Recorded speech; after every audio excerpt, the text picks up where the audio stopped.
We were like a permanent peace camp, even though we weren't waving a flag. We were just saying the future is to be discovered. Build anew, let go of the old. So that's the basis of it. Now we have this wonderful little forest. I can't believe how wealthy I am, but it's a non-monetary wealth, which is the deep part. And I think that's where, within permaculture, where you start to create your village or your little community, and you get that exchange and support in many, many different ways.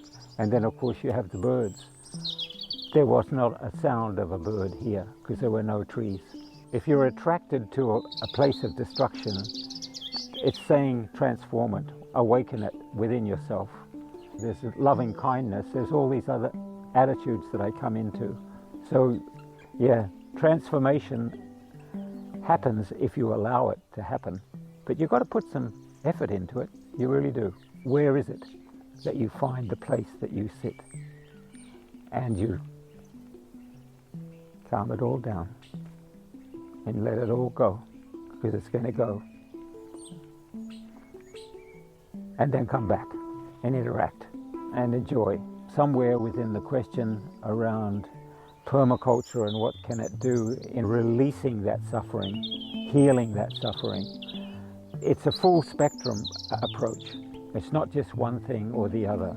Like right now I'm experimenting, I'm letting go of the garden that I created with the wild feral chickens and all the work that it took, and saying, okay, now what does it want to create? How can I let the garden, which is a beautiful permaculture thing.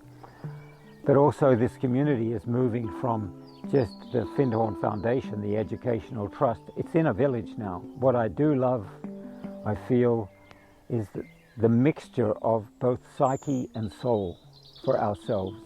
You know, it's not just that the spiritual perspective or the nature perspective, but it's actually all that other baggage and stuff that you're carrying from generations. How are you processing that?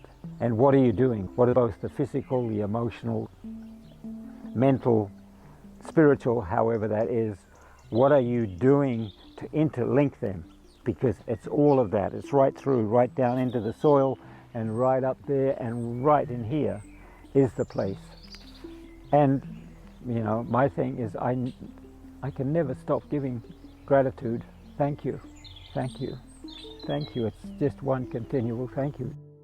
To sit here and have these birds just going crazy. Robin, come on in. You know, it's just spectacular. It's really important to think beyond what you're going to get from it, and it's what you can give to it. Everything you've got needs to be reassessed or rethought about, because it can always be refined. But not refined to the point where it's a lovely little manicured patch of a garden. How can it be refined in the sense that nature actually is involved and it's a co-creative process? And that's the most important part for me.